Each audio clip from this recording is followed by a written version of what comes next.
합격 해커스. 네, 안녕하세요. 네, 관세법 강의하는 임용호입니다.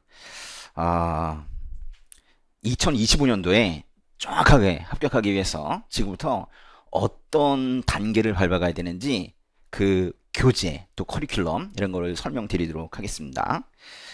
이번이 공부하셔야 되는 과목이 바로 관세법인데요.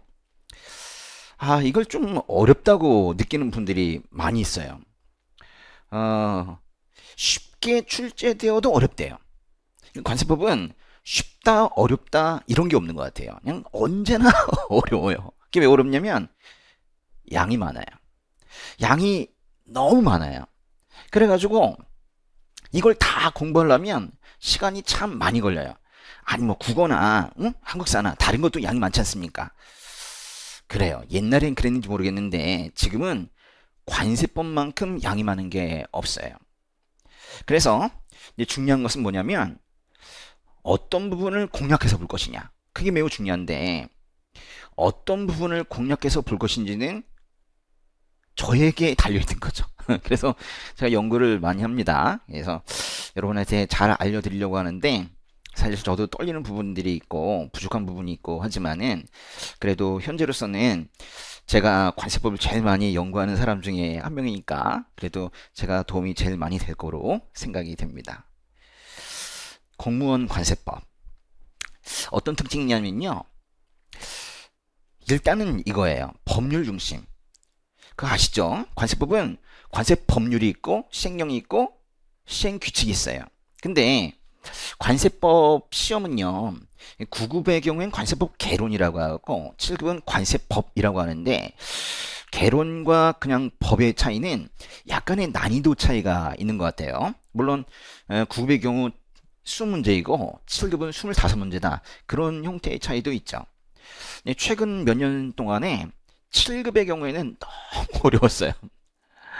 정말 문제를 보면서도 이걸 어떻게 푸나 싶을 정도로 너무 어려웠어요. 9급은 쉬웠느냐? 그렇진 않아요. 근데 참 신기한 건 그렇게 어렵게 나왔는데도 불구하고 100점이 있더라. 관세법은 고수들이 많이 있어요. 왜냐면 관세법 법률을 달달달달 외우고 있는 거예요. 사실 관세법을 공부한다는 거는 법률을 중심으로 공부하는 건데 이 법률이 작게 나올 때는 70%, 많이 나오면 80%, 사실 옛날에는 90%까지 간 적도 있었어요.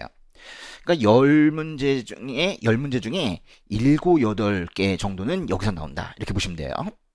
근데 영과 규칙은 아예 안 나오냐? 그렇지 않아요. 사실 규칙은 한 문제 정도 나온다고 보시면 돼요. 근데 나머지 것들 한 20%에서 25% 정도가 시행령에서 나와요. 그럼 이 부분을 어떻게 할까요? 포기할까요? 그러면 안 되죠.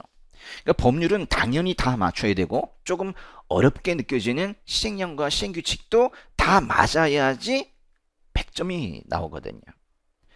저는 100점이 목표는 아닙니다. 그러지 마시란 말이에요. 95점 우리의 목표가 아니에요. 우리는 100점을 맞아야 돼요. 특별히 관세직은 관세법만큼은 100점을 맞는 친구들이 합격을 잘 하더라고요. 그럴 수밖에 없는 게 다른 어떤 과목보다도 변별력이 아주 뛰어난, 변별력이 큰 그런 과목이 바로 관세법이기 때문에 이걸 잘 보셔야 돼요. 95점과 100점도 큰 차이가 있는 겁니다. 일단은 법률을 잘 보셔라 하나 말씀을 드렸고, 또 관세법을 잘 알아야 시험도 잘 본다. 이게 뭔 얘기냐? 너무 당연한 얘기인데 관세법 시험을 잘 보려면 일단은 관세법 이것에 대한 이해가 충분해야 돼요. 왜 이 법이 만들어졌는지, 이 법의 목적은 뭔지, 왜 그 규정이 언제쯤 왜 들어갔는지 아셔야 돼요.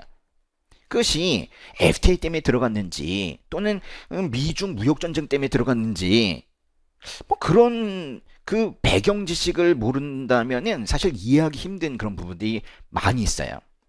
그래서 관세법 자체, 사실 무역에 대한 지식 자체가 많아야지 관세법 시험도 잘 볼 수 있어요. 근데 그런 부분도 제가 다 보완해 드리고 같이 잘 이끌어 가도록 그렇게 하겠습니다. 또 세 번째 특징, 플로우를 이해해야 된다. 영어를 썼습니다. 플로우, 흐름이란 뜻이죠. 사실 관세법도 세법이면서 관세법, 세법이면서 다른 법의 성격도 가지고 있는데 또한 행정법입니다. 그래서 절차가 많아요. 그러니까 뭐 다음에 뭐하고 며칠 내에 뭐하고 몇 개월 다음에 뭐하고 뭐 이런 절차들. 그러니까 관세법 하나의 규정이 제도가 완성이 될 때까지 처음부터 끝까지의 그 플로우 있죠. 이거를 잘 이해하고 있어야지 사실은 한 문제를 풀어요. 옛날에 시험 문제가 다음 중 뭐뭐의 대상인 것은 간단하게 그래서 1, 2, 3, 4 간단했단 말이에요. 문장도 상당히 짧았어요. 근데 지금은 뭐뭐 제도에 대한 설명으로 옳지 않은 것은. 그래서 한 문장이 여러분 그 시험 문제지의 그 2단으로 갈라진 거기에 보면 막 3줄, 4줄까지 가는 것들도 있어요. 한 보기 가요. 한 지문이 그 정도 되니까 한 문제 길이가 이만큼이라고. 그 중에서 이제 옳지 않은 거, 옳은 걸 찾는 거는 사실 훈련을 많이 해야지 그걸 이제 공략할 수 있는 거예요. 근데 그런 것들을 하기 위해서는 일단 관세법 자체, 또 관세법 제도 자체에 대한 이해가 충분해야 된다는 거예요. 제가 잘 도와드리도록 그렇게 하겠습니다. 지금 내년 3월 기준으로 내년 4월에 시험을 본다는 그런 기준으로 보시면은 2024년 5월과 6월 그리고 2024년 7월 8월에 좀 특이하죠. 기본 심화 1, 기본 심화 2 이렇게 되는데 관세법이 총 13장까지 있거든요. 일단 그래서 5, 6월에 8장까지 공부하시고 그 다음에 13장까지는 그 마지막 13장까지는 7, 8월에 하시는 거예요. 사실 이런 체계로 해본 건 저도 올해 처음입니다. 예전에 어떻게 했었냐면 2달은 기본, 네, 2달은 심화 그랬어요. 어쨌거나 뭐 똑같긴 한데 기본 심화 하는 거나 기본 심화 이렇게 하는 거나 똑같은데 왜 지금은 이제 8장까지만 하면서 기본 심화 이렇게 하고 있느냐. 한 제도에 대한 이해를 좀 더 깊이 하자. 그래서 법률, 시행령, 시행규칙까지 그걸 다 보려고 하는 거예요. 그래야지 내용에 대한 이해가 깊거든요. 그래서 심화를 따로 하면서 그 어렵다는 시행령과 시행규칙 그 규정들을 설명하려면 다시 법률을 또 설명을 하면서 설명해 가야 되는 약간 비효율적인 구조가 있었거든요. 그래서 제가 올해는 좀 과감하게 이런 식으로 했습니다. 그래서 그렇지만은 이제 2달 동안 기본 심화하는 거랑 그 나머지 2달 동안 하는 건 좀 달라요. 이건 이제 일주일에 이틀씩 하고 이건 일주일에 하루씩 하고 그럴 거예요. 그 다음에 기출 문제를 풀고 그 다음에 11, 12월 눈이 내릴 때 그때는 이제 여러 가지 특강을 하려고 합니다. 이거는 관세법 특강이라는 건 이 안에 많은 특강이 들어가 있어요. 또 해가 바뀌어서 2월에는 단원별로 문풀 이게 제 1조부터 330조까지 쭉 가는 그 조별 순서대로 문제를 풀어볼 거고 드디어 이제 시험 직전에는 동형 문풀 뭐예요? 같은 형태 시험에 나오는 그대로 형태로 이제 문제를 풀어보는 연습을 그렇게 할 겁니다. 이걸 그럼 다 해야 되느냐? 뭐 전체적으로 다 잘 따라오시는 분들이 일단은 잘 붙어요. 저도 생각이 있습니다. 커리큘럼마다 어느 부분까지 설명을 하고 어디를 좀 더 강조하고 뭐 그런 것들이 있기 때문에 이 커리큘럼을 성실하게 따라오시면 좋겠습니다. 좀만 더 자세하게 볼게요. 일단은 5월에 하는 기본 심화 1 이거는 주 2회 8시간씩 하는데 기본 심화를 다 하다 보니까 법률 말고도 시행령과 시행규칙까지 다루는데 시행령과 시행규칙은 다 아느냐 그게 아니라 시험에 나오는 것만 찝어서 그렇게 하고 있어요. 그럼 시험에 나오는 건 어떻게 하냐? 그러게요. 제가 이제 관세법을 강의한 지가 지금 이제 몇 년 됐냐? 거의 20년 넘어가고 있네요. 그죠? 예, 그래서 아주 오랫동안 했기 때문에 사실 뭐가 시험에 나오는지 웬만큼 알아요. 그래서 그런 부분들을 제가 잘라낼 건 잘라내고 찝을 건 찝고 강조할 건 강조하고 그래서 이제 설명을 드릴 거예요. 요 책으로 합니다. 예, 요 책으로. 예.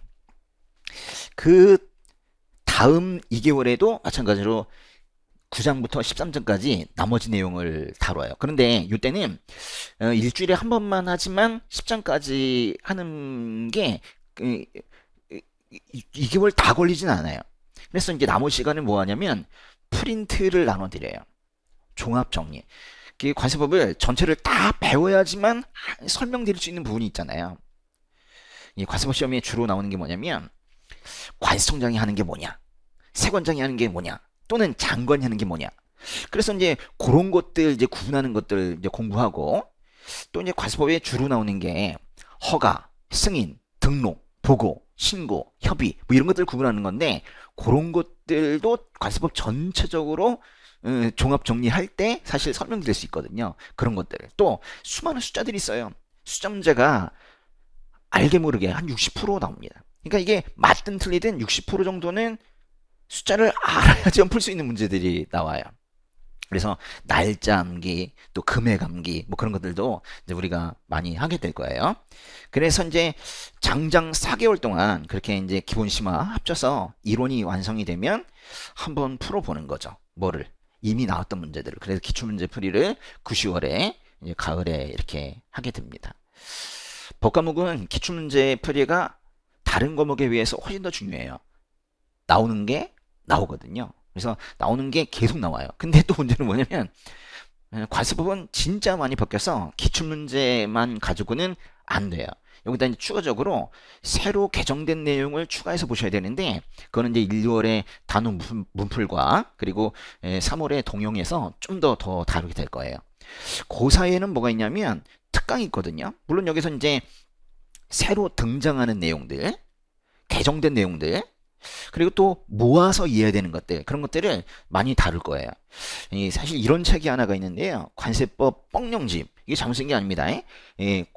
구멍이 뻥뻥 뚫려 있다. 이래서 그 법령집이 뻥령집이 된 건데, 법률, 시행령, 신규책 3단으로 되어 있는 그런 3단 법령집에 중요 단어들을 괄호를 쳐놨어요. 그래서 이제 그거를 집어넣으면서, 그래서 이제 관세법 원문이 어떻게 되어 있는지를 공부하는 그런 책인데, 그 중에서 중요한 것들을 제가 좀 같이 해드리려고 합니다. 그리고 관세평가, 아직 뭔지 모르겠죠? 아주 어려운 내용이에요. 가격 얘기하는 건데, 그리고 감면, 아주 시험에 많이 나오는 건데요. 14가지나 감면이 되거든요. 그런 것들에 대한 그 구체적인 내용들을 디테일을 좀 챙겨드리는 그런 프린트들이 있습니다. 예.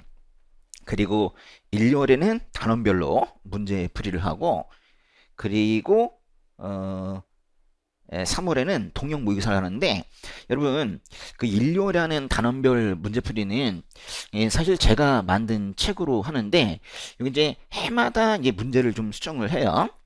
그런데 요거는요 기출문제와는 좀 달라요. 기출문제는 이미 나왔던 거, 이거는 나올 거.